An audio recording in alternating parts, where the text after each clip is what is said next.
ते आपण सर्व गुणीजन तुम्ही आम्ही खेळी मेळी गदारोळी आनंदे, हा आनंदाचा गदारोळ या उत्सवामध्ये उत्साहाने सहभागी आहात.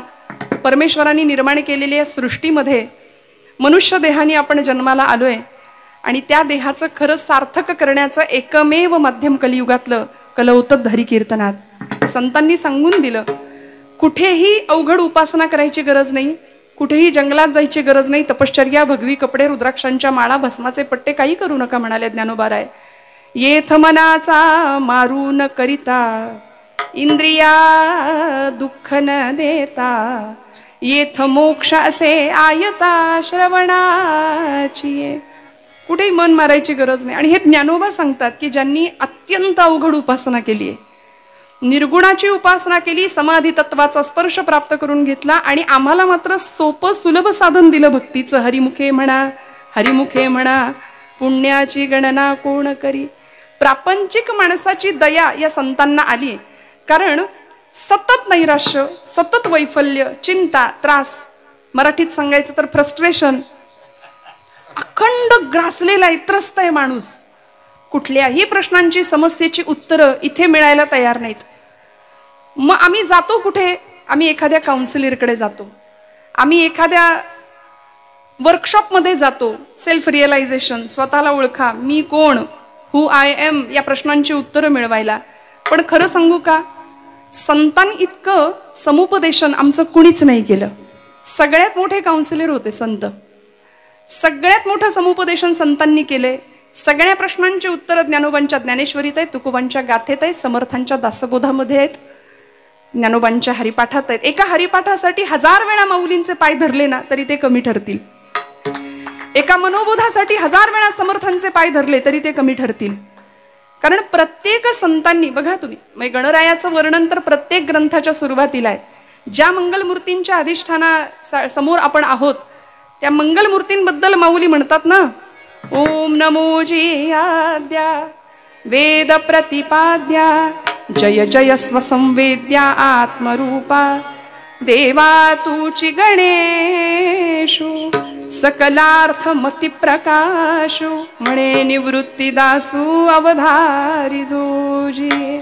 सगळ्यांच्या बुद्धीचा प्रकाशक असणारा मंगलमूर्ती, विद्येची देवता असणारा, आणि आज त्याच्या साक्षीने आपण भाग्यवान आहोत. त्याच्या आशीर्वादाने संतांच्या मांदियाळीमध्ये आपण इथे आहोत. आजी सोनियाचा दिनोवर्ष अमृताचा घनू.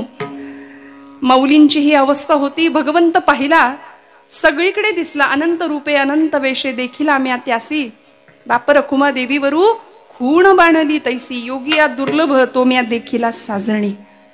कैवल्य साम्राज्याचे चक्रवर्ती असलेले ज्ञानराज, योगियांचा राणा, ज्ञानियांचा राजा, की समाजाने 12व्या शतकामध्ये दिलेल्या सगळ्या निंदेचं विष पचवलं, प्राशन केलं.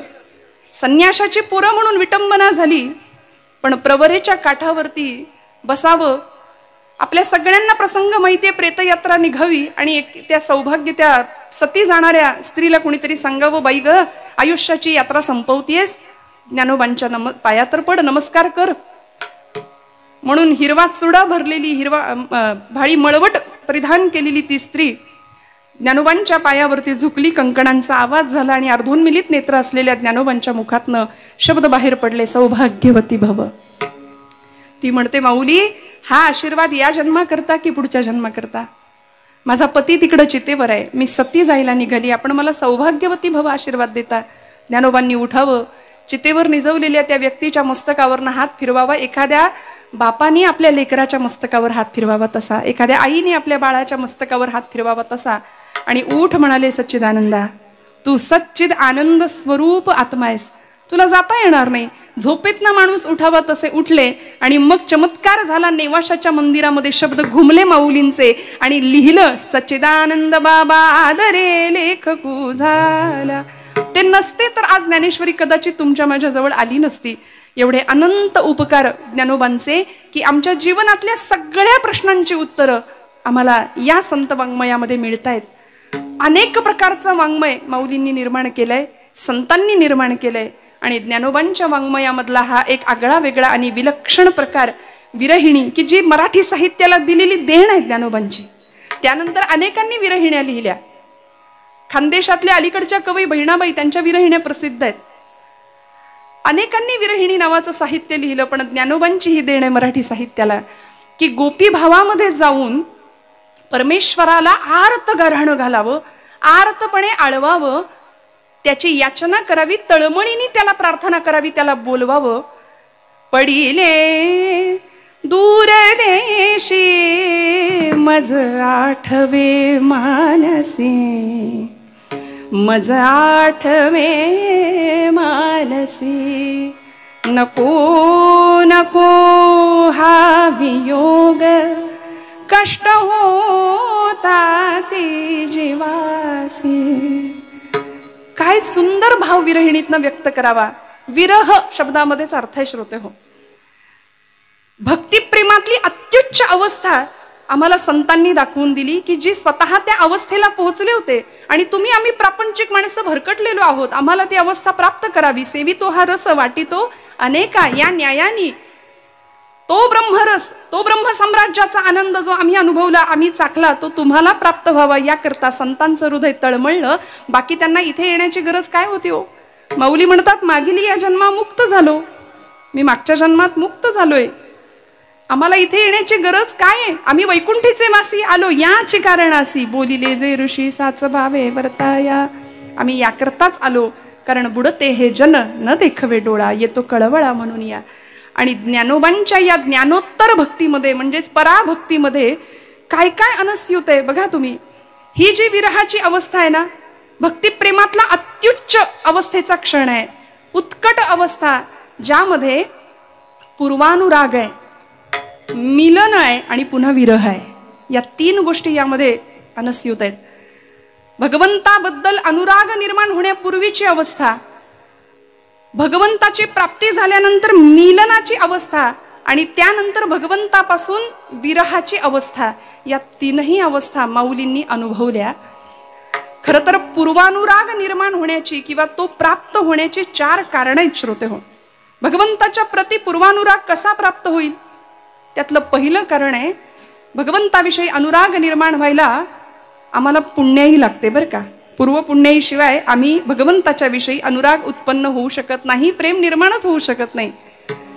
तुका म्हणे सुलभ साधन गोमटे, परी उपतिष्ठे पूर्व पुण्ये, जन्मोजन्मी आम्ही बहु पुण्य केले, तेव्हा या विठ्ठली कृपा केली, जन्मोजन्मी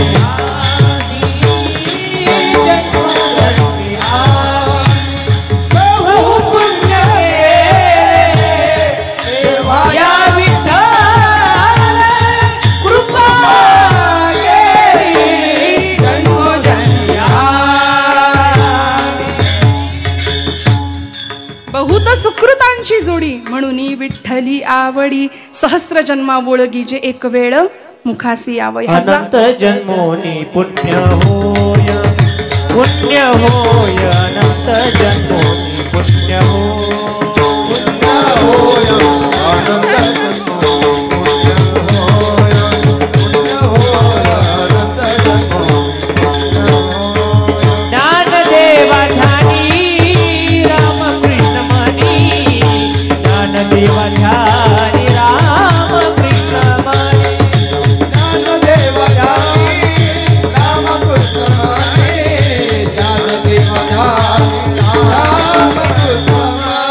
अनंत जन्मोनी पुण्य होय, अनंत जन्मोनी पुण्य होय, अनंत जन्मोनी पुण्य होय, अनंत जन्मोनी पुण्य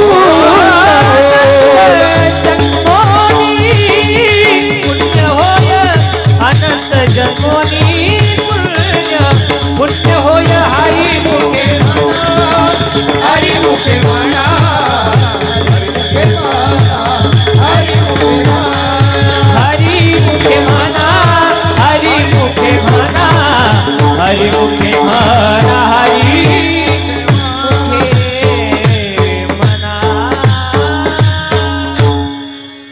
संचय असावा लागेल, पूर्व पुण्याही असावी लागेल. अनंत जन्मोनी पुण्य होय. या पूर्व पुण्याईने आम्हाला भगवंताचा अनुराग प्राप्त होतो. दुसरं अनुराग प्राप्त होण्याचं कारण आहे परंपरा. आमच्याकडे परंपरा असावी लागेल तर देव आवडेल. देव असाच कसा आवडेल? ज्ञानोबांनी जन्म घ्यावा कुठे? विठ्ठलपंत आणि आई रुक्मिणीच्याच पोटी. तुकोबांनी जन्म घ्यावा बोल्लोबा आणि आई कनकाईच्याच पोटी. म्हणून तर महाराज म्हणतात आमची परंपरा साधी भोळी नाही, साधी सुधी नाही. माझ्या वडिलांची मिराशी गा देवा, तुझी चरण सेवा पांडुरंगा. पांडुरंग परमात्मा सांगतात तुकोबा काहीतरी मागा. काय सामर्थ्य असावं परंपरेने प्राप्त झालेलं? तुकोबराय म्हणतात तुझे चरण गहाण आहेत आमच्या घरी. गाथेतला शब्द आहे महाराजांचा. तू काय मला देणार?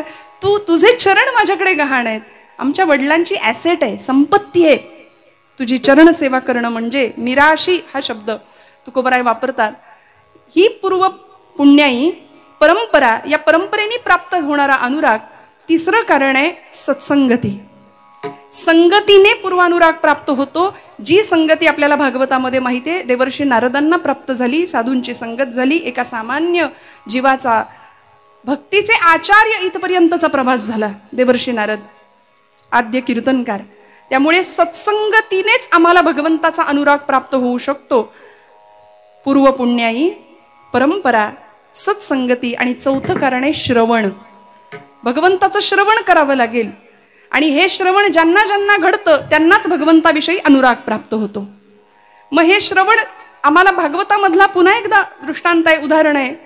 जी माया ब्रह्माला प्राप्त करण्याकरता आली होती, जी प्रकृती पुरुषाला मिळवण्याकरता आली होती, ब्रह्म मायेचं मिलन पुन्हा एकदा व्हावं, शिवशक्तीचं मिलन याकरता जी आदिमाया रुक्मिणी म्हणून अवतीर्ण झाली होती. भगवान परमात्म्याचं गुणवर्णन फक्त ऐकलं, 7 श्लोकांमध्ये पत्र निर्माण करावं लागलं. श्रुत्वा गुणान भुवन सुंदर शृण्वतान्ते निर्विश्य कर्ण विवरैर हरतोंग तापम रूपम दृशम दृशिमताम अखिलार्थ लाभम त्वय्यच्युता विशति चित्तम पत्रपम मे. त्या रुक्मिणी आईनी फक्त ऐकलं भगवंताचं गुण, समाधी अवस्था प्राप्त झाली, अनुराग निर्माण झाला. त्यामुळे या 4 कारणांनी भगवंताच्या प्रती अनुराग निर्माण होऊ शकतो. विठ्ठल.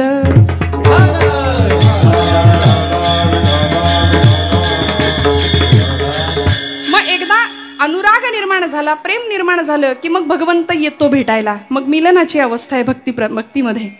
आणि मग ती एकदा भगवंताची भेट झाली की त्यानंतरची उत्कट अवस्था भक्तीतली की जी सर्वोच्च आहे तिला विरह अवस्था म्हटलंय. तो वियोग, आणि त्या वियोगातली संतांची अवस्था आहे ना. म्हणून ज्ञानोबांनी गोपी भावामध्ये जाऊन ही विरहिणी का लिहिली असावी? गोपींचा भाव उत्कृष्ट अत्युच्च का वाटला ज्ञानोबांना? याचं कारण ही 4ही कारणं जी आता आपण ऐकली ना ती गोपींकडे होती. गोपींकडे पूर्व पुण्याई होती का? निश्चित होती. रामावतारातल्या त्या सगळ्या ऋषी होत्या म्हणून भगवंताविषयी अनुराग प्राप्त झाला. गोपींकडे पूर्व पुण्याई होती, परंपरा होती का? तर अनंत काळापासून व्रजाच्या भूमीमध्ये भगवंताची प्रतीक्षाच सगळे करतायत, ही परंपरा आहे. तिथे संत संगत होती का? राधेचा संग गोपींना होता. आणि श्रवण गोपींच्या श्रवणाबद्दल काय बोलावं? आपण ऐकलं ज्या रुक्मिणी मातेनी फक्त कृष्ण वेणू वाजवतो हे ऐकलं, तिला समाधी लागली. पण त्या गोपी कृष्ण वेणू वाजवताना ऐकत होत्या. वृंदावनी वेणू वाजे, वृंदावनी वेणू,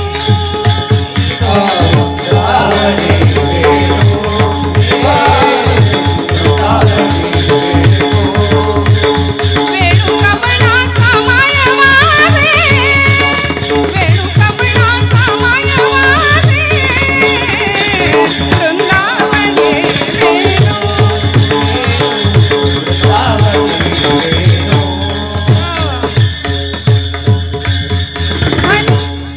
ध्वनी मंजुळ मंजुळ उमटती, वाकी ऋण झुण वाजती. काय अवस्था आहे? देव विमानी वैसोनी स्तुती गाती, भानुदासा पावली प्रेम भक्ती. पराभक्ती, ज्ञानोत्तर भक्तीची अवस्था प्राप्त व्हावी या श्रवणातून ती गोपींना प्राप्त झाली. म्हणून त्या गोपींकडे या सगळ्या अवस्था होत्या. पूर्वानुराग होता, मिलनावस्था होती आणि पुन्हा विरहावस्था सुद्धा होती.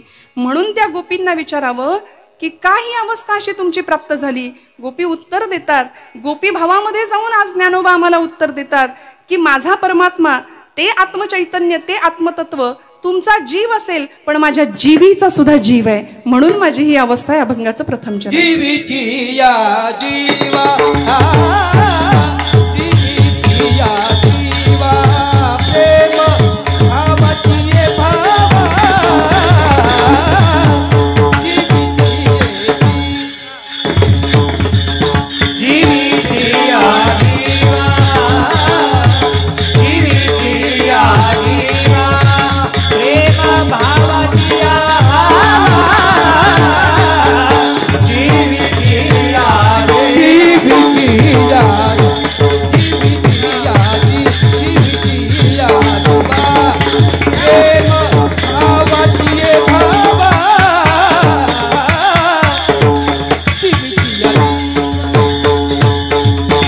जीवीची या जीवा, जीवीची या जीवा, प्रेम भावाची या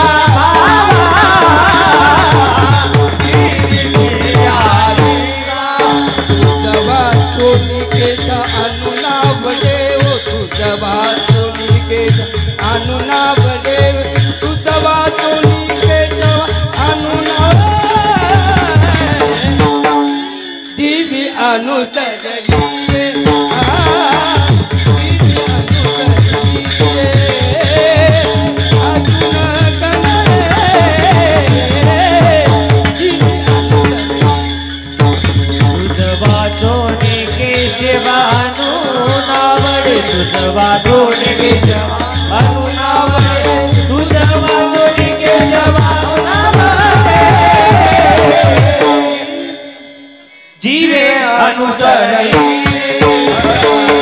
जीवे अनुसरणी,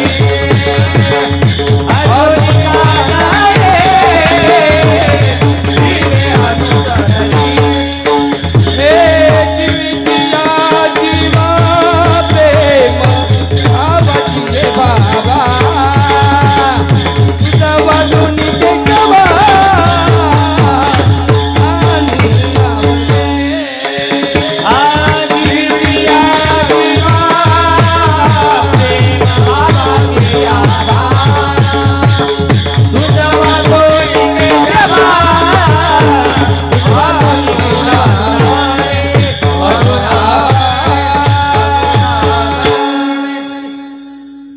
जीवीची या जीवा, प्रेम भावाची या भावा, तुझ वाचुनी केशवा अनुनावडे. एकदा या सगळ्या मंडळींसाठी जोरदार टाळ्या वाजवा श्रोते हो. इतकी गोड साथ, जीव तोडून म्हणतात की नाही, जीवापासून गाणं, जीवापासून सेवा करणं, वरवर सेवा अशी नसावी. मग बऱ्याचदा 2 तासात 7 आहे की 7.5 आहे असा कधी कधी अनुभव येतो.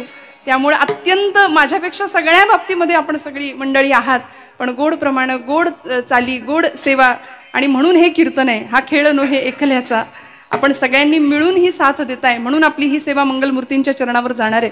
महाराजांचं वा वा, मंगलमूर्तींचा प्रसाद आहे. जोरदार टाळ्या वाजवा. किती गोड, अतिशय नादब्रह्माची सेवा उत्तम आहे. मी कीर्तनामध्ये नेहमी बोलते, स्वरब्रह्म, शब्दब्रह्म आणि नादब्रह्म यांचा त्रिवेणी संगम जिथे होतो तेथे साक्षात परब्रह्म साकार होतं.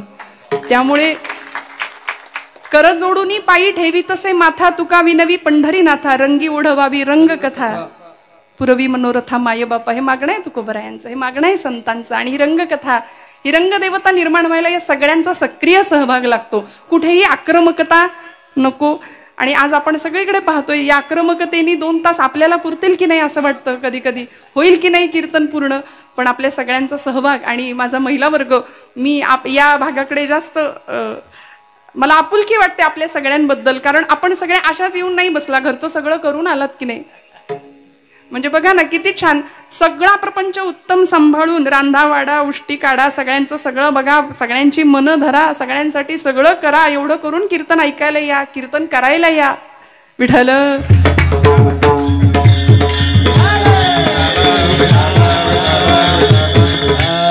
त्यामुळे या वर्गासाठी टाळ्या वाजवा तुम्ही. हे सोपं नाही हो, प्रपंच करायचाच, सगळं बघायचं आणि मग परमार्थासाठी वेळ द्यायचा. म्हणून तर जनाबाईंनी आम्हाला सोप्पा परमार्थ शिकवला की नाही. त्यांनी साक्षात देवळातला देव स्वयंपाकघरातच नेला. तसं आमचं सामर्थ्य आहे. दळिता कांडिता तुझं गाई ना अनंता, तो जात्यावर बसायला येईल तुमच्या माझ्यासोबत सुद्धा जनाबाईंसारखा. म्हणून तो पुरुषार्थ गाजवलाय खऱ्या अर्थी. स्त्री संत असून सुद्धा जनाबाईंचा अध्यात्मातला पुरुषार्थ आहे की त्यांनी देवळातला देव स्वयंपाकघरात नेलाय. म्हणून मला महिला वर्गाचं कायम कौतुक वाटतं की आपल्या सगळ्यांचे सुद्धा मी आशीर्वाद मागणारे परमादरणीय शालिनीताई सुद्धा उपस्थित आहेत की ते कर्तृत्व आम्हाला नाकारून चालत नाही महिलांचं. आज ज्ञानोबांनी स्त्री भावामध्ये जाऊनच ही विरहिणी लिहिली आहे बरं का, गोपी भावामध्ये जाऊनच ही विरहिणी लिहिली आहे.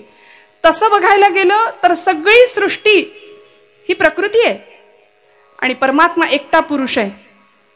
बाहुली सांगतात ना, अर्जुना अर्जुना तो गा भक्तू तोची मुक्तू तोची योगू तो वल्लभा मी कांतू ऐसे करिये. सगळं जग स्त्री रूपाने नटलंय. भगवंत म्हणतात मी एकटा पुरुष आहे.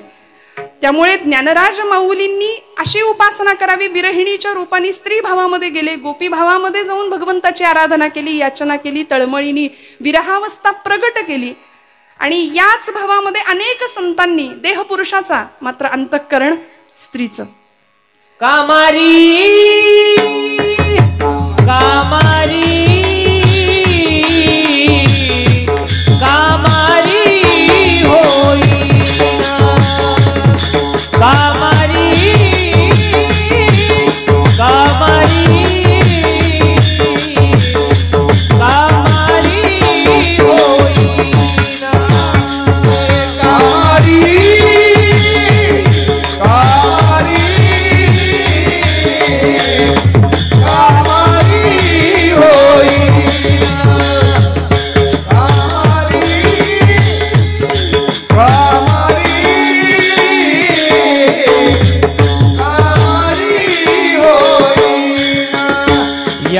गोपाळाचे घर रिघे नगे बाई रिघे नगे बाई गोपाळाचे घर रिघे नग बाई रिघे नग बाई या गोपाळाचे घर रिघे नगे बाई रिघे नगे बाई या गोपाळाचे घर रिघे नग बाई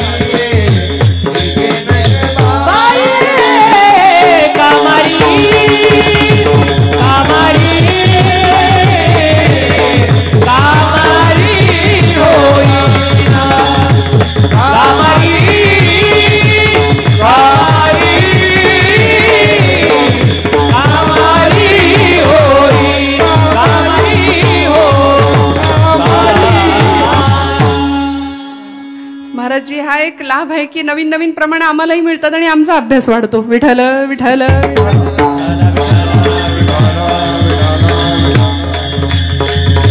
देह पुरुषाचा भाव स्त्रीचा अशी अनेकांनी भक्ती केलेली उदाहरणं आपल्या संत वाङ्मयामध्ये संत चरित्रांमध्ये आहेत. रामकृष्ण परमहंस राधाभावामध्ये भक्ती करायचे कालीमातेची. मधुराद्वैताचार्य मधुरा संप्रदायाचे अध्वर्यू असलेले गुलाबराव प्रज्ञाचक्षु संतश्रेष्ठ श्री गुलाबराव महाराज अतिशय ज्ञानेश कन्या म्हणवायचे स्वतःला, कृष्ण पत्नी म्हणवायचे स्वतःला. मीराबाई, राधा, चैतन्य महाप्रभू अनेकांनी, आमच्या ब्रह्मचैतन्य गोंदवलेकर महाराजांचे शिष्य गुरु तुकामाई येहळगावच्या राधाभावातली भक्ती आहे, गोपी भाव. आणि असाच स्त्री भावामध्ये परमेश्वराला आपलंसं करणं, विरहावस्था. ज्ञानोबांनी जीवीची या जीवा हा शब्द वापरलाय. मला सांगा, आपण ज्याला जीव म्हणतो, एखादी व्यक्ती देहानी या भूतलावर व्यवहार करतीये, 84 लक्ष योनी मात्रांमधून नरदेह प्राप्त होतो. सकल देहा माझी पहा हो, अति दुर्लभ मनुष्य देहो, याची या प्राप्तीचा संभव तो अभिप्रावो अति दुर्लभ. एकनाथी भागवत नाथबाबा सांगतात, दुर्लभातला दुर्लभ असलेला मनुष्य देह आम्हाला प्राप्त होतो. मग त्या देहाची किंमत कुठपर्यंत आहे?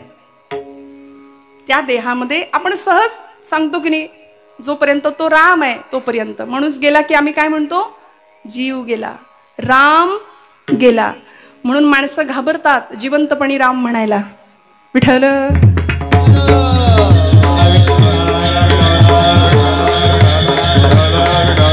पण आज आमचं भाग्य सुवर्णाक्षरांनी लिहून ठेवावं अशा इतिहासाचे आम्ही साक्षीदार आहोत. अयोध्येमध्ये प्रभू रामचंद्रांची प्राणप्रतिष्ठा झाली आहे. वसिष्ठांनी सांगितलं होतं रामो विग्रहवान धर्म. राम ही धर्माची मूर्ती आहे.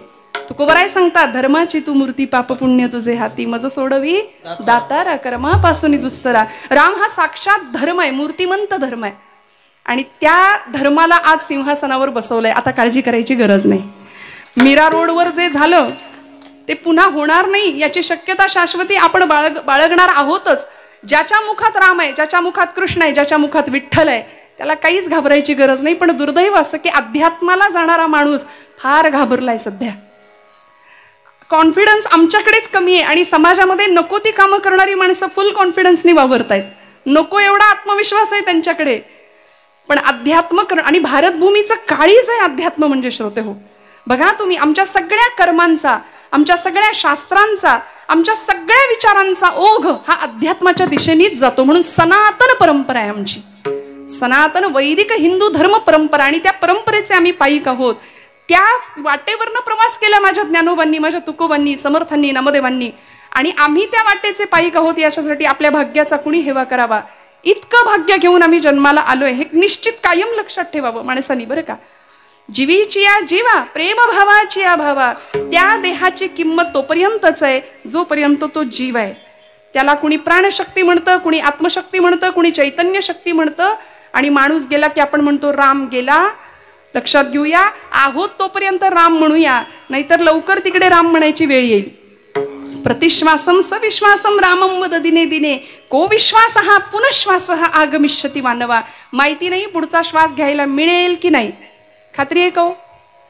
खरं सांगा, खात्री आहे का? काहीच नाही. वास्तविक 7 दिवसात आम्हाला जायचे. परीक्षितीला सुद्धा 7 दिवसाचाच कालावधी होता. पण मला असं वाटतं की परीक्षितीला ती खात्री तरी होती की माझ्याकडे 7 दिवस आहेत. आपल्याला तीही खात्री नाहीये. त्यामुळे प्रत्येक क्षण वेचला जावा त्या जीवापासून शिवात्म्याच्या प्राप्तीच्या धडपडीसाठी, त्या आत्म्याच्या परमात्म्याच्या तादात्म्यासाठी.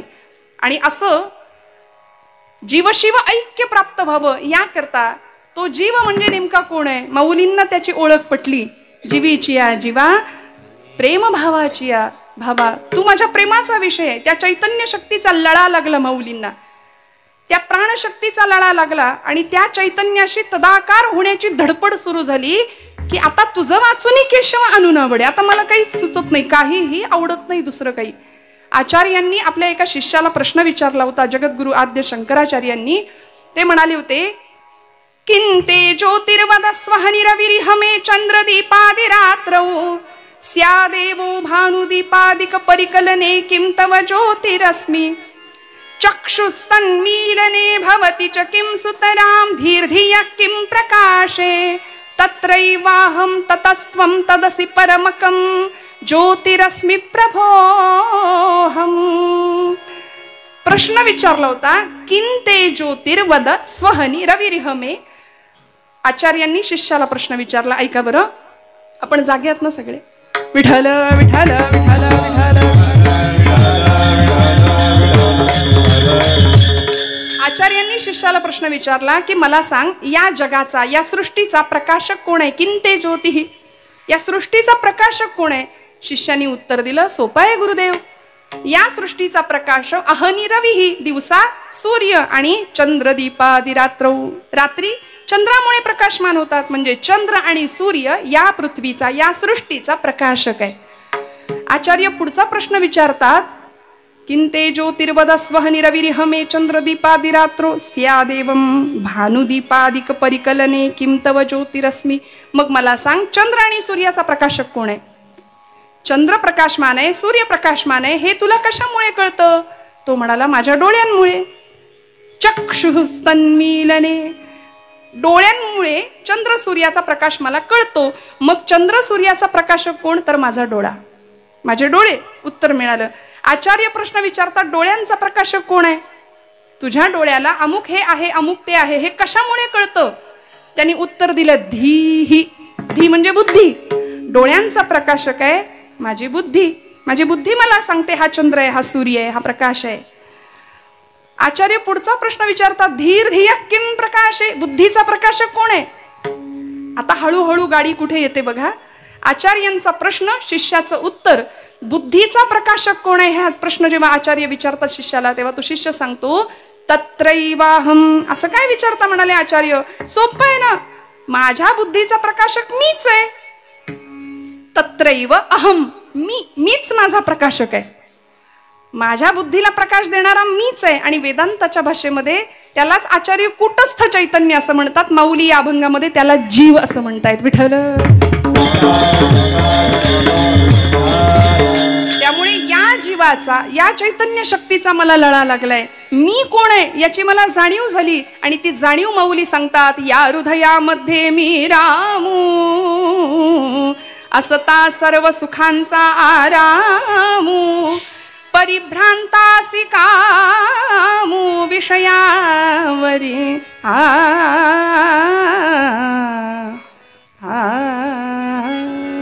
कशाला भ्रांत चित्त व्हायचो, विनाकारण नको त्या विषयांमध्ये आम्ही कशाला गुंतायचं. आम्ही सगळे भ्रांत चित्त आहोत. ज्ञानोबा सांगतात, या हृदयामध्ये मी रामू, विषय तो त्यांचा झाला नारायण, विषय तो त्यांचा नारायण, विषय तो त्यांचा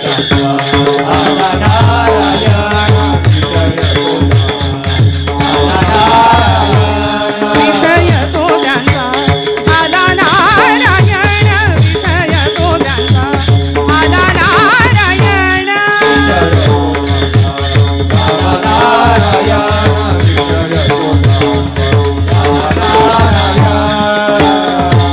नावडे जनधन माता पिता, नावडे जनधन माता पिता, विषय तो त्यांचा झाला नारायण, विषय तो त्यांचा झाला नारायण. नावडे जनधन माता पिता, नावडे जनधन माता पिता, विषय तो त्यांचा झाला नारायण, विषय तो त्यांचा झाला नारायण.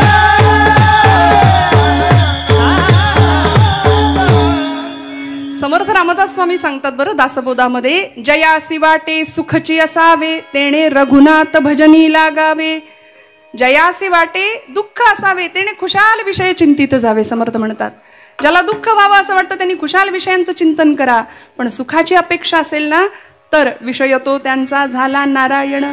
तुझं वाचुनी केशव अनुनावडे. आता दुसऱ्या कशाचीही आवड नाही, आमचा विषय एकच, नारायण. संतांनी नारायणाला विषय केलं. ऐका, आम्ही विषयाला नारायण केलंय. विठ्ठल.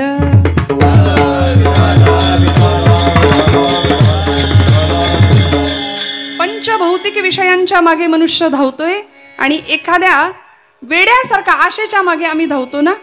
आश्चर्यकारक असलेली आशा नावाची शृंखला आम्हाला बंधनाला कारणीभूत ठरते आणि हे बंधन आम्हाला दुःखाला कारणीभूत ठरतं. म्हणून मनुष्य कायम गाऱ्हाणं गातो. बघा तुम्ही, कायम कळणतो आम्ही आयुष्यभर. हे धड नाही, ते धड नाही, याच्यात काही नाही, त्याच्यात काही नाही. एखादा माणूस भेटला प्रापंचिक, काय कसं काय, बरं आहे का म्हणायचं, रडत खडत चाललंय, कसं तरी चाललंय म्हणायचं, बरंच म्हणायचं. काय एवढा नकार आमच्या जीवनामध्ये भरतो, इतकी निगेटिव्हिटी कशामुळे भरते? याचं कारण आम्ही त्या जीवाला ओळखत नाही, त्या चैतन्य शक्तीला आम्ही ओळखू शकत नाही. हृदयामध्ये असलेला राम, त्याच्याशी अनुसंधान ठेवणं ही भक्तीची सिद्धता आहे. आणि अशी भक्ती सिद्ध प्राप्त झाली, तुका म्हणे नवविध भक्ती जाणे तोची सिद्ध. या भक्ती ज्यांनी जाणले ना, तो सिद्धावस्थेला प्राप्त होतो. म्हणून ज्ञानोबा सांगतात की तो माझ्या जीवाचा जीव आहे, त्याच्याशिवाय मला काही आवडत नाही, काही रुचत नाही. अशी आवड भगवंताची प्राप्त व्हावी. पण आहे का हो तुम्हाला मला? आपण आपलं आपलं आत्मपरीक्षण करूया. आमचं असं आहे, प्रपंच आम्ही आवडीने करतो, पण परमार्थ सवडीने करतो. वास्तविक ब्रह्मचैतन्य महाराज म्हणाले उलट झालं पाहिजे. आमचा प्रपंच सवडीने झाला पाहिजे आणि परमार्थ आवडीने झाला पाहिजे. कीर्तनाला येताय का बघू, मूड लागला तर, जमलं तर, वेळ मिळाला तर. अहो वेळच नाही, जगातलं सगळ्यात खोटं वाक्य आहे, मला वेळच नाही. सगळ्यात खोटं वाक्य पटकन बोलून बसतो आपण. आणि खरं सांगू का, इथे कथेला कीर्तनाला येण्याकरता सुद्धा पूर्वपुण्याई, आपण मगाशी ऐकलं, अनुराग निर्माण व्हायला पूर्वपुण्याई लागते. काहीतरी आडवं येईल, लाख ठरवू आम्ही आज कीर्तनाला जाऊ, पण काहीतरी अडचण येईल, आमचं कीर्तनाला कथेला जाणं राहून जाईल. ते आमचं पाप आहे बरं का. अचानक पाहुणे तरी येतील, म्हणजे पाहुण्यांना म्हणायचं नाही असं तुम्ही आमचं पाप आहे, पण येतील काहीतरी तर अडचण निर्माण होईल, पण आम्ही कथेला येऊ शकणार नाही. म्हणून डोंगरे शास्त्रीजी म्हणायचे, कथा के लिए जाने की हमारी औकात क्या है. पहिल्या दिवशी हा शब्द ते वापरायचे, तरी सुद्धा लोक यायचे पुढचे सगळे दिवस. हा अधिकार होता. कथा के लिए जाने की हमारी औकात क्या है, कथा के लिए तो वो जाते हैं जिनको बाके बिहारी बुलाते हैं. तिकडून बोलावणं यावं लागतं. भगवंत बोलावतो तेव्हा आमची पावलं इथे येतात. त्या चैतन्य शक्तीला ओळखावं ही संतांची धारणा आहे. कारण तो स्वयंप्रकाशी आहे. तो प्रकाश अर्थात देव या शब्दाचा अर्थच आहे, दिव हा धातू आहे. दिव म्हणजे प्रकाश. एकदा एका गृहस्थानी सूर्याशी मैत्री केली ना, आणि सूर्याला तो गृहस्थ म्हणाला, अरे सूर्यदेवा, अरे मित्रा, तू माझा मित्र आहे, पण मला तुझा काय उपयोग. मी प्रवासाला निघालो, एका बोगद्यात आमची गाडी गेली आणि त्या टनेलमध्ये सगळा अंधार दिसला रे मला. मग तू माझा मित्र असून मला काय उपयोग त्याचा. सूर्य म्हणाला, ते काय असतं म्हणाला, अंधार म्हणजे काय. तो गृहस्थ सांगतोय, सगळा काळोख होता अरे त्या बोगद्यात. सूर्य म्हणतो, अरे काळोख म्हणजे काय. जो स्वयंप्रकाशी आहे त्याला काळोख काय कळणार. तो गृहस्थ म्हणाला, मित्रा तुला माहिती नाही काळोख, चल म्हणले मी दाखवतो तुला. काळोख बघायचंय, चल तुला घेऊन जातो. त्या सूर्याला घेऊन आला तो मित्र. कुठे आला, हा बोगद्यात आला. सूर्य म्हणतोय, कुठे काळोख. तो गृहस्थ म्हणाला, अरे आत्ता होता काळोख, आत्ता होता, गेला कुठे. तू आलास आणि काळोख गेला. म्हणजे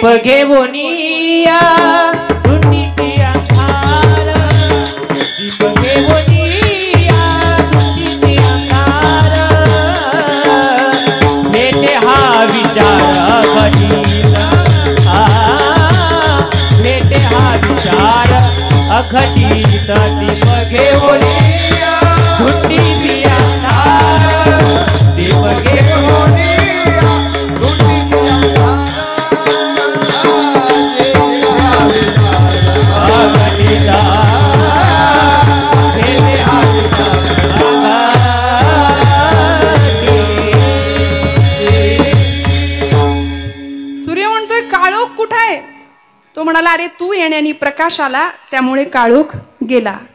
सूर्य म्हणतो, प्रकाश म्हणजे काय. जो स्वतः तेजपुंज आहे त्याला प्रकाश आणि काळोख याच्याशी काय फरक आहे हो. सोहिरा म्हणे ज्ञान ज्योती, तेथे कैची दिवस राती, तया विणे नेत्रपाती, तया विणे नेत्रपाती, हालवू नको रे हरि भजना वीण काळ घालवू नको रे, हरि भजना वीण काळ,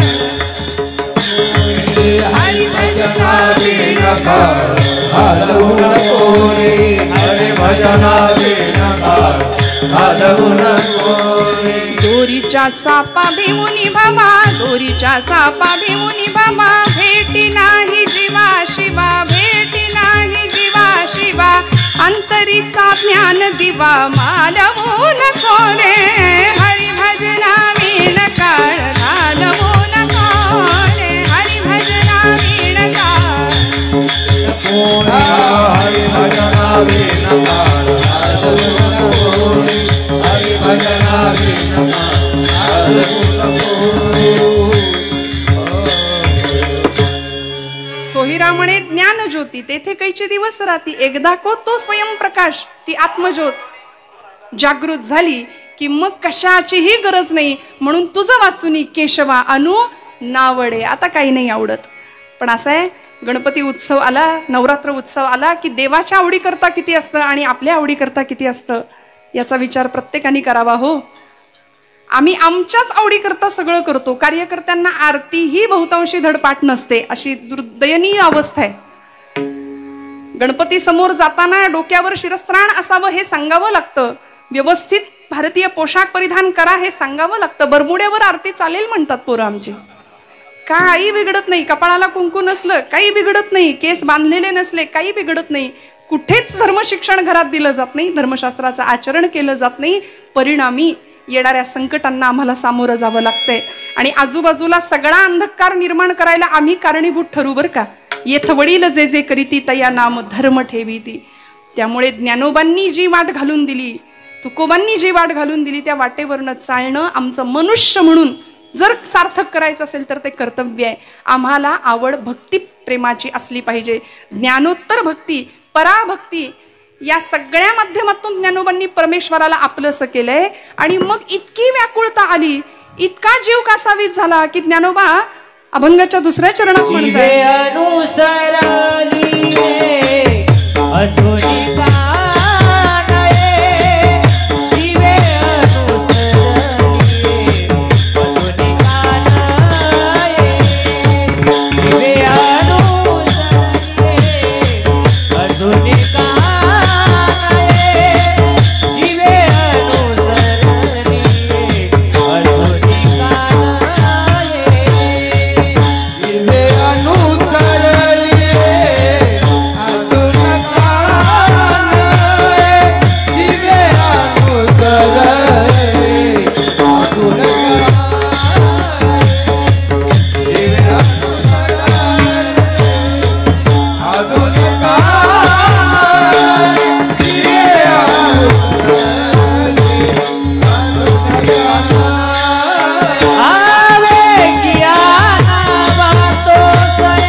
अजूनिका नये. मी एवढ्या अर्थतेने माझ्या भगवंतांच्या विरहामध्ये व्याकुळ झालोय. विरहिणी आहे ना, काय व्यक्त करते विरहिणी. मी एवढी व्याकुळ झाली, आर्ततेने भगवंताला बोलावते. अजून का नये जीवे अनुसरलिये, वेगी आणावा तो सये प्राणू माझा. आपल्या सख्यांना ती विरहिणी सांगतेय की बाई ग, लवकर त्याला घेऊन या म्हणाले. मला आता चैन नाही पडत. कासावीस होऊन गेला. विरह अवस्था भक्तीतली उत्कट अवस्था. आपण कधी अशा विरहावस्थेत गेलोय का हो? खरं सांगा बघा बरं, आठवून बघा. आम्ही आमच्या आप्तेष्टांचा विरह फार व्यक्त करतो. प्रपंचासाठी आम्ही फार रडतो. आमच्याच मुलासाठी, आमच्याच मुलाबाळांसाठी, लेकरा बाळांसाठी, नातेवाईकांसाठी. आम्ही म्हणतो नातेवाईक हे नात्यातले असतात. नात्यातली माणसं नात्यातली. नाती गोती, जी गोत्यात आणतात तीच नाती बहुतेक. म्हणून तर असा प्रचार रूढ झालाय की काय. त्यांच्यासाठी आम्ही आसवं गाळू, त्यांच्यासाठी आम्ही अडकून बसू आणि विरह व्यक्त करू. पण भगवंतासाठी कुणी विरह केलाय का हो? माऊलींनी केला. वेगी आणावा तो सई. आता चैन नाही पडत. भगवंताला बघितल्याशिवाय या जीवाला शांतता मिळणार नाही. असा विरह सर्वोच्च भक्तीच्या अधिकारी असलेल्या गोकुळातल्या गोपींनी व्यक्त केला होता. म्हणून नारद भक्ती सूत्रात त्या प्रेमाची व्याख्या करताना सांगतात, यथा व्रज गोपिकानाम. त्या गोपींच्या प्रमाणे आमची भक्ती असावी. अनिर्वचनीयम प्रेम स्वरूपा, अमृत स्वरूपाच्या कितीतरी व्याख्या केल्या प्रेमाच्या भक्तिशास्त्राच्या. की हे प्रेम कसं आहे? गुणरहितम कामनारहितम प्रतिक्षाण वर्धमानम अविच्छिन्नम सूक्ष्मतरम अनुभव रूपम. अनेक प्रकारच्या व्याख्या देवर्षी करतात. बरं, ही सिद्धता प्राप्त झाल्यानंतर भक्ताची अवस्था काय होते? यल्लब्ध्वा पुमान् सिद्धो भवति तृप्तो भवति अमृतो भवति यत् प्राप्य न किंचित वांछति न शोचति न द्वेष्टी नोत्साही भवति. काहीही कशाचीही गरज नाही लागत आम्हाला. भगवंतांनी भगवद्गीतेमध्ये मराठी भाषेला दिलेला शब्द स्थितप्रज्ञ, स्थिर बुद्धी, समत्व आम्ही ठेवू शकतो चित्ताचं. आम्हाला कशाचीही गरज नाही, बस भगवंत समोर आला पाहिजे. निर्गुणाचं अधिष्ठान, निर्गुणाची उपासना करणाऱ्या ज्ञानोबाराय आज भगवंताचा सगुण विग्रह पाहायला विरहिणी रूपामध्ये व्याकुळ झाल्यात, कासावीस झाल्यात आणि त्याकरता गोपी भावामध्ये जातात. का हो गोपींचं प्रेम श्रेष्ठ आहे आपण सगळे जाणता. ज्या गोपी भगवंतांच्या विरहामध्ये आतुर असायच्या, त्या मिलनासाठी कासावीस झालेल्या असायच्या, त्यावेळी भगवंतांची सुद्धा तीच अवस्था असायची बरं भगवंतांची सुद्धा. का? कारण गोकुळ सोडून भगवंत ज्यावेळी मथुरेला येतात तेव्हा त्या मथुरेच्या गवाक्षातून भगवंत पाहतात यमुनेच्या पलीकडे कोणी दिसतंय का. गोकुळातली एखादी गाय, एखादं हंबरणारं वासरू, एखादी गाय, एखादी गवळण मला दिसेल का म्हणून भगवंत वाट पाहतायत. आणि भगवंतांचा भाऊ, प्रिय प्राणप्रिय असलेला सखा, रूप आणि गुण अगदी त्यांच्यासारखेच असलेला उद्धव, भगवंतांचा सखा, उद्धवजींनी या भगवंतांच्या जवळ जावं आणि भगवंतांना पाहावं. ज्ञानी भक्त होते हो, ज्ञानी भक्त होते. विचारावं, भगवंता का रडताय आपण? डोळ्यात पाणी, अरे तू परब्रह्म साक्षात आणि तू रडतोस. भगवंतांनी अचानक आवेशाने येऊन सांगावं, पिंद्या पिंद्या, अरे चल चल घरी चल. म्हणाले माझी आई तुला ओरडेल, तुझी आई मला ओरडेल, चल चल चल घरी. आणि अचानक हंबरडा पुडावा, अचानक रडावं. उद्धवजींना आश्चर्य वाटावं, बघावं की देवा परब्रह्म तू साक्षात, तूच तुझी ओळख दिलीये. जाणे अजमी अजर अक्षमी अक्षर अपूर्व मी अपार स्वानंद मी. असा आहेस ना तू, तू अजय आहेस, अजर आहे, अक्षर आहे. माऊलींनी सांगितलं हा भगवंताचं, हे तुझं रूप आहे, ही आयडेंटिटी आहे तुझी. आणि अशा अवस्थेत तू रडतोस, शोभत नाही तुला रडणं. भगवंत म्हणतात हीच वेळ आहे आता ज्ञानी भक्ताला ज्ञानोत्तर भक्ती सांगणं, पराभक्तीची शिकवण देण्याची हीच वेळ आहे. म्हणून पाठवलं. जा म्हणाले आणि सांग गोपींना, सांग तुझ्या मनात जे जे ज्ञान आहे, सांग त्यांना की अरे वेड्यासारखा का रडताय, समजून घ्या, ज्ञान करून घ्या. ते परब्रह्म आहे, तो कृष्ण तुमचा कुणी नाही, तुम्ही त्याला आपलं म्हणू नका. ते साक्षात परब्रह्म आहे, निर्गुण निराकार. जाशील, स्वतःचा पोशाख परिधान करायला दिला. उद्धवजी गेले, गोकुळामध्ये प्रवेश केला आणि आल्या आल्या गोकुळच्या त्या व्रजाच्या भूमीचा कण कण कृष्ण कृष्ण जय कृष्ण कृष्ण जय कृष्ण कृष्ण जय कृष्ण कृष्ण जय कृष्ण कृष्ण जय कृष्ण कृष्ण जय कृष्ण कृष्ण जय कृष्ण कृष्ण जय कृष्ण कृष्ण. हा कृष्ण कृष्ण जय कृष्ण कृष्ण जय कृष्ण कृष्ण जय कृष्ण. बोला कृष्ण जय कृष्ण कृष्ण जय कृष्ण कृष्ण जय कृष्ण कृष्ण जय. ज्या भूमीचा कण कण कृष्ण स्वरूपामध्ये रममाण होते सगळेजण, भूमीतल्या कणाकणातून कृष्ण कृष्ण कृष्ण कृष्ण ध्वनी यावा. उद्धवजी समोरे जातायत. नंदबाबांना बघावं, जरा जर्जर कृश झालेली काया.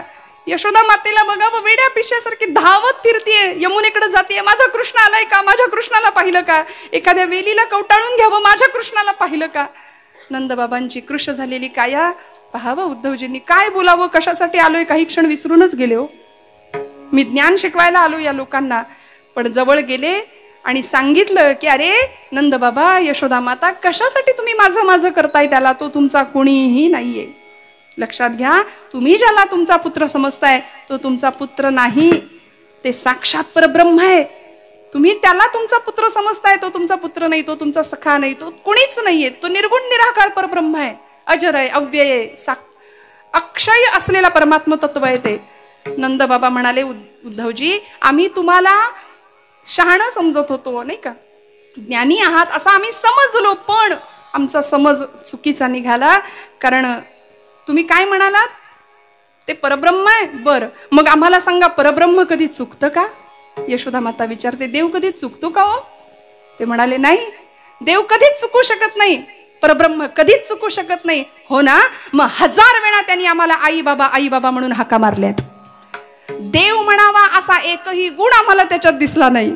तो उत्तम खोटं बोलायचा, तो उत्तम चोऱ्या करायचा, एवढं सगळं तो करत होता. आणि तो तुम्ही खुशाल म्हणतात तो आमचा कुणी नाही. तिथे काहीच चाललं नाही, म्हणून गोपींकडे गेले आणि गोपींचा तर भाव साग मदनी सानी दमग गमध गमग सा. गोपींच्या जवळ यावाडी उद्धवांनी गोपींना सांगावं, अगं गोपींनो, वेड्या की काय तुम्ही, काय सारखं कृष्ण कृष्ण करता, त्याला ओळखून घ्या, तो कोण आहे, ते साक्षात चैतन्य तत्व आहे, नका असं करू, नका रडू विनाकारण त्याच्यासाठी. गोपी म्हणाल्या, त्यांनी काय होईल? ते म्हणतात, तुम्हाला स्वर्ग सुखाची प्राप्ती होईल, परमानंदाची प्राप्ती होईल. हो ना, मग असं स्वर्ग सुख आम्ही नाकारतो म्हणाल्या. ही अवस्था आहे. म्हणून यथाव्रज गोपिका नाम. काय विरह भाव आहे, काय विरहिणीची अवस्था आहे. गोपी सांगतात, श्याम तन श्याम मन श्याम ही हमारो धन. दिन दिन धक धक तू ना कत्तिन धक धक दीना, दिन दिन धक धक तू ना कत्तिन धक. श्याम तन श्याम मन श्याम ही हमारो मन, श्याम तन श्याम मन श्याम ही हमारो धन. आठो याम धोजी हमें श्याम से ही काम है, श्याम तन श्याम मन श्याम ही हमारो धन. श्याम तन श्याम मन श्याम ही हमारो धन. श्याम गति श्याम मति श्याम ही है प्राणपति, श्याम गति श्याम मति श्याम ही है प्राणपति. अंधे के सिला करी आधार श्याम नाम है, श्याम मन श्याम तन श्याम ही हमारो धन. उधोजी तुम भय बोरे पाती लेकर आए दोरे, सूरजोग कह राखे यह रोम रोम श्याम है. आता इतकं भरलंय अंतःकरण रोम रोम की आता कृष्ण नाही म्हणायला सुद्धा जागा शिल्लक नाही. इतकं आम्ही भगवंत स्वरूप झालो, बस त्याला फक्त एवढं सांगा की आम्ही आनंदात आहोत. ही विरहातली अवस्था आहे. त्याच्याशिवाय व्याकुळणारा जीव. गोपी सांगतात की असा भगवंत अजून काय येत नाही. माऊलींनी हा भाव व्यक्त करावा की तो भगवंत मला कधी भेटेल. श्रोते हो, इतकी वाट तर तुम्हाला मला बघायला कधी जमलीये का? मला खरं सांगा, आपण नैवेद्य समर्पित करतो भगवंताला, पण देव जेवत नाही म्हणून आपण कधी रडलोय का? परमार्थातला उत्तम टप्पा आहे उपासनेचा.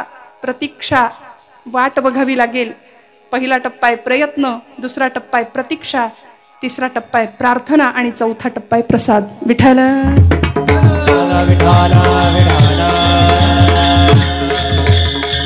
आणि ती वाट बघण्याकरता अर्थ त्यांनी त्याला आळवायला लागेल आणि त्याकरता त्याला जे आवडतं ते त्याला द्यावं लागेल. त्याला त्याचं नाम आवडतं. श्रोते हो, विठोबा रखुमाई. आवाज टाळी वाजवा.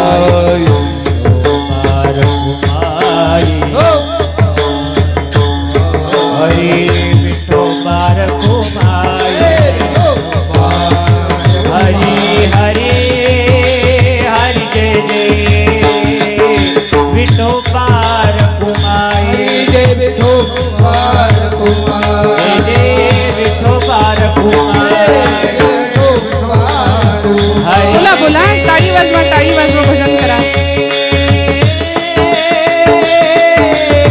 हरी जय जय हरी जय जय विठोबा रखुमाई. बोला बोला बोला.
जोरदार टाळ्या वाजवा. हा आनंद फक्त कीर्तनात प्राप्त होऊ शकतो बरं का श्रोते हो. बाकी आनंद मिळवण्याच्या जागा आमच्या दृष्टीने अनेक असल्या तरी परमानंद मोक्ष सुख ते फक्त या धर्ममंडपात प्राप्त होऊ शकतं. म्हणून तर संतांनी आवर्जून वेळोवेळी सांगितलं, ब्रह्मीभूत काया होतसे कीर्तनी भाग्य तरी ऋणी. एखाद्या समाधी सुखाचा अनुभव घेणाऱ्या भक्ताला विचारावं कसं आहे समाधीचं सुख. ते म्हणतात समाधीचे सुख सांडा ओवाळुनी ऐसा या कीर्तनी ब्रह्मरस. आणि या ब्रह्मरसाचं पान करायला तुम्हाला आम्हाला या काळात मिळतंय, याच्यासारखं भाग्य नाही श्रोते हो. आज माऊलींच्या या विरहिणीसाठी माऊलींनी विरहभाव व्यक्त केला भगवंताच्या प्रतीचा. जीवीची या जीवा प्रेम भावाची या भावा तुझ वाचुनी केशवा अनुनावडे. जीवे अनुसरलिये अजूनी का नये वेगी आणावा तो सये प्राणू माझा. इतकी आर्तता भक्तीतली इतकी उत्कटता. मी मगाशी ज्यांचं नाव घेतलं असे प्रज्ञाचक्षु संतश्रेष्ठ श्री गुलाबराव महाराज यांनी असं भाकीत वर्तवलं वारकरी संप्रदायाविषयी. ते म्हणाले वारकरी संप्रदाय हा विश्वपंथ होणार आहे भविष्यात. एवढं महान भाकीत वक्तव्य त्या एका महात्म्याने की ज्यांनी ज्ञानोत्तर भक्तीचा डिंडीम भूतलावर पिटावा याकरताच अवतार होता. म्हणून आज कारंजा मंडपामध्ये आळंदीला गुलाबराव महाराजांचं फोटो आहे, चित्र आहे, ध्यान आहे त्यांचं. स्वतःला ज्ञानेश कन्या म्हणवून घ्यायचे, स्त्री भावामध्ये जाऊन कात्यायनी व्रताची पूजा करायचे कृष्णाला पती स्वरूपामध्ये मिळवण्याकरता. इतकी सुंदर भक्तीची अवस्था गुलाबराव महाराजांची होती. किती आर्तता, किती संवेदना एकरूप झालेल्या असतील ज्ञानोबांच्या. आपण सगळे तो प्रसंग जाणता. एक दृष्टांत सांगून मी पुढे जाणार आहे. ल.रा. पांगारकर नावाचे मुमुक्षु नावाच्या मासिकाचे संपादक होते. जुन्या लोकांना ते नाव माहितीये. गुलाबराव महाराजांची प्रवचनं होती, प्रज्ञाचक्षु गुलाबराव महाराजांची प्रवचनं आळंदीच्या आजोळ घरामध्ये चालू आहेत माऊलींच्या. आणि माऊलींच्या अभिषेकाचा प्रसंग ल.रा. पांगारकरांच्या वरती सेवा मिळाली आहे. षोडशोपचार विधी सुरू झाले, छान गंधलेपन सुरू झालं आणि पांगारकरांचे अष्टसात्विक भाव दाटून आले. डोळ्यातनं घळघळ अश्रुधारा वाहतायत. पांगारकर छान एखादा वडील किंवा एखादी आई आपल्या लेकराला नाहू मकू घालते ना, तशा भावानी छान समाधीवरून हात फिरवत होते, डोळ्यातनं धारा वाहत होत्या. आणि त्याच वेळी आजोळ घरात गुलाबराव महाराजांची प्रवचनं चालू असताना गुलाबराव महाराजांचा आवाज पांगारकरांच्या कानावर येतो आणि तो आवाज असा घुमतो की पांगारकर थोडं जपून करा, माझ्या ज्ञानोबांना तुमच्या हातातली अंगठी टोचतीये. तेवढी अंगठी काढून ठेवता येईल का? हे बोलण्याच्या पातळीवर सोपं आहे, हे ऐकण्याच्या पातळीवर फारच सोपं आहे, पण हे अनुभवायच्या पातळीवर काय संवेदना एकरूप झाल्या असतील. जिला आपण आपली आई म्हणतो त्या आईशी काय संवेदना एकरूप झाल्या असतील गुलाबराव महाराजांच्या, आपण कल्पना करू शकता. पांगारकर ढसढसा रडायला लागले. म्हणाले की माझ्या सुद्धा कर्णेंद्रियांना श्राव्य नसलेला ध्वनी तिकडे लांब प्रवचनाला बसलेल्या गुलाबराव महाराजांना ऐकू जातो. माझ्या हातातली अंगठी ज्ञानोबांना टोचत असेल हे मला का नाही कळलं? मी सुद्धा त्याच भावाने षोडशोपचार विधी करतोय, स्नान घालतोय माऊलींना, पण मला का नाही हे लक्षात आलं? याचाच अर्थ तदाकार वृत्ती, तादात्म्य पावलेली जीवशिव ऐक्य या पदाला पोहोचलेली ही मंडळी. म्हणून भगवंत सुद्धा म्हणतो तेषाम सतत युक्तानाम 10व्या अध्यायामध्ये भजताम प्रीतिपूर्वकम, जो मला प्रीतीने भजणारे त्याचा बुद्धियोग मी स्थिर ठेवतो. ददामी बुद्धियोगंतम येन मामुपयांती ते, त्याला जीवशिव ऐक्याचा आत्मसाक्षात्कार घडवून देण्याची जबाबदारी मी घेतो. एवढं सगळं भगवंत करायला तयार आहे, मग आम्ही कुठे कमी पडतोय याचा विचार आपल्या प्रत्येकाच्या पातळीवर आपण जाऊन केला पाहिजे की नाही. प्रपंच आहेच आहे, प्रपंच करायचाच आहे, पण आम्ही तुकोबरायांचं एकच वचन लक्षात ठेवतो, जोडून या धन उत्तम व्यवहारे. त्याच्या पुढचं विसरून जातो. उदास विचारे वेच करी. आता उदास म्हटलं की आमचा काही पुढारलेला समाज, संतांनी समाजाला निष्क्रियता शिकवली, कर्तृत्व शून्यता शिकवली. उदास या शब्दाचा अर्थ आम्ही असा घेतो, पण नाही, देहाबद्दलची उदासीनता. निष्कामतेकडून सकामतेकडून निष्कामतेकडे, निर्गुणात सगुणातून निर्गुणाकडे आणि ज्ञानोत्तर भक्तीकडून पराभक्तीकडे असा प्रवास प्रत्येक जीवाचा व्हावा ही ज्ञानोबांची धडपड आहे. आणि अशी धडपड करता करता भगवंताला बघण्याकरता व्याकुळ झालेला जीव अचानक भगवंत जेव्हा समोर येतो त्यावेळी काय अवस्था होते हो? अवचिता परिमळू, माऊलींचे शब्द, अवचित येतो. झुळकला आळू माळू मग मला असं वाटलं, मी म्हणे गोपाळू आला गे माये अवचिता परिमळू झुळकला अवचिता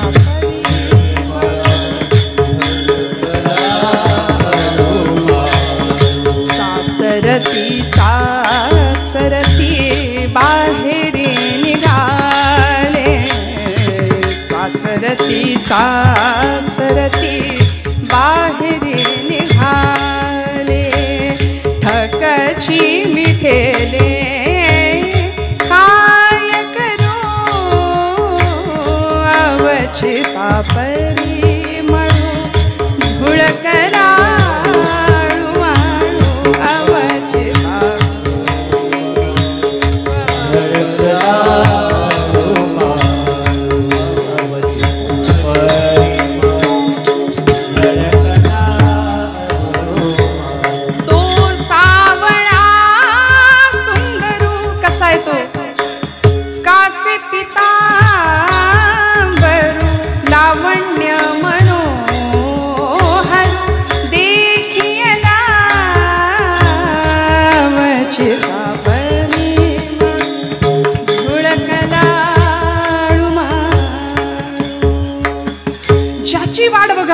ज्याच्या दर्शनासाठी उत्कट व्हावं कासावीस व्हावं तो अचानक समोर येतो आणि ज्ञानोबा म्हणतात, पंढरपुरीचा निळा लावण्याचा पुतळा विठो देखी येला डोळा.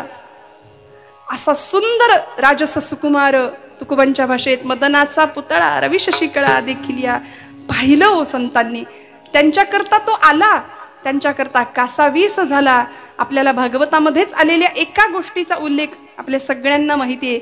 भगवंताला बरं नाही वाटलं तर ज्या गोपींनी स्वर्ग नरकाचा विचार न करता त्या भगवंतांना सर्वांगाला लावायला पायधूळ द्यावी, हे गोपींचं प्रेम आहे भगवंताच्या वरतं. म्हणून यथाब्रज गोपिका नाम देवर्षी म्हणतात ना, एखाद्या दिवशी भगवंतांचं शरीर तापाने फणफणून निघावं, द्वारकेतला गृहस्थाश्रम चालू आहे भगवंतांचा, गोपींची आठवण आली म्हणून मन नाराज होतं, चिंतित होतं. रुक्मिणी आई साहेबांनी विचारावं, देवा काय झालंय तुम्हाला, बरेच दिवस पाहतीये, कसली तरी चिंता मनाला खाती, एवढं ऐश्वर्य आहे द्वारकेचं, एवढं वैभव पायाशी लोळण घेतंय आणि तुम्ही का बरं असे चिंतित आहात. भगवंत म्हणाले, रुक्मिणी तुला सांगितलं तर आवडणार नाही, रुचणार नाही, पचणारही नाही कदाचित, पण सांगितलं सांगतो म्हणाले. ऐक, मला गोकुळची आठवण येते, माझ्या गोपींची आठवण येते, माझ्या आईची आठवण येते मला. आणि असं बोलल्या क्षणी रुक्मिणी सांगते, अहो इथं एकापेक्षा एक सुंदर पतिव्रता स्त्री असताना तुम्हाला त्या गवळणींची, त्या अडाणी गोपींची आठवण व्हावी.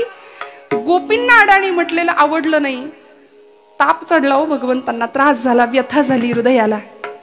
आणि मग या तापासाठी औषध, अनेकांनी अनेक प्रकारचं औषध केलं, कुठेच औषध मिळेना. शेवटी देवर्षींना यावं लागलं, आमच्या या गादीचे मालक. देवर्षी म्हणाले, देवा तुम्ही सांगा पत्ता, मी जाऊन आत्ता पायधूळ घेऊन येतो म्हणाले. काय औषध आहे. भगवंत म्हणतात, ज्या व्यक्तीचं माझ्यावर खरं प्रेम आहे, खरं भक्ती प्रेम आहे, त्या व्यक्तीच्या पायाची धूळ मला माझ्या अंगाला लावली की माझा रोग बरा होणार आहे. देवर्षींनी सगळं त्रैलोक्य पालथं घातलं, कुणीच पायधूळ द्यायला तयार नाही. जो तो म्हणतो परब्रह्म, ते साक्षात परब्रह्माला आपल्या पायाची पायधूळ लावायची म्हणजे नरकात जाण्यासारखं आहे.